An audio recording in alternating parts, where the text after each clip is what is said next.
Start.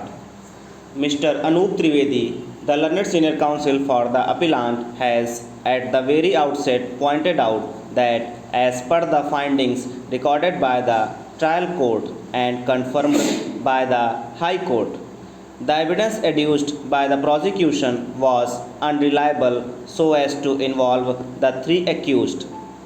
He has submitted that as the state had not chosen to challenge the acquittal of the three, it had to be held that the evidence with regard to the present appellant too was ambivalent and insufficient to bring home the charge against him.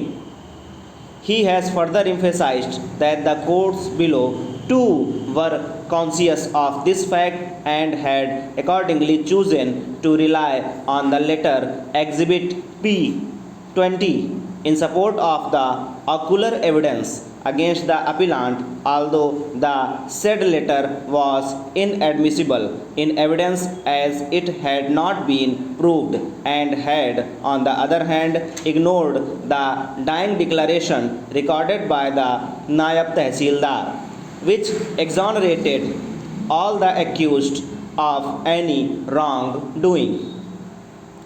Ms. Sulekha, the learned counsel for the state, has however pointed out that in the light of the presumption raised under section 113A of the Evidence Act 1872 and the ocular evidence in the case, there was the unimpeachable evidence against the appellant, even assuming that the said letter could not be looked into.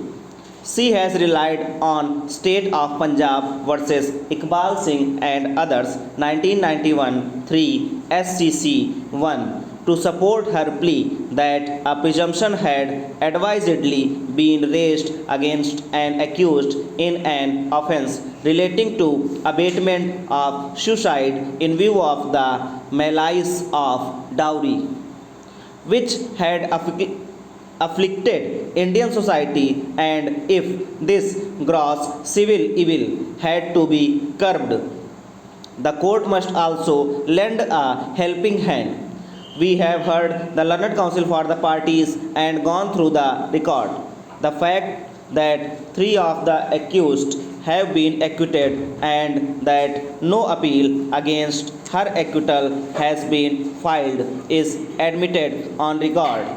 It is also clear from the impugned judgments that the courts have relied heavily on the letter Exhibit P20 to support the finding of conviction against the appellant. The letter was sought to be proved in evidence by PW1 Ram Prasad, the father of the deceased, to whom it had been addressed. This is what he had to say in his examination in chief by way of its proof. We are of the opinion that this, except from his evidence, cannot be said to be proof of the document, as no statement was made that he recognized the handwriting or the signature of the appellant.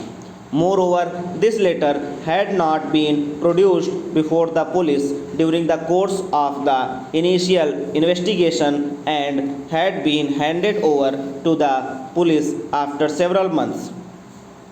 This fact, as also a reading of the letter, indicates that this was a piece of evidence and the work of a legal mind, as no person would write such a letter meeting all legal requirements for implicating himself and his near relatives in a claim for dowry. Stop.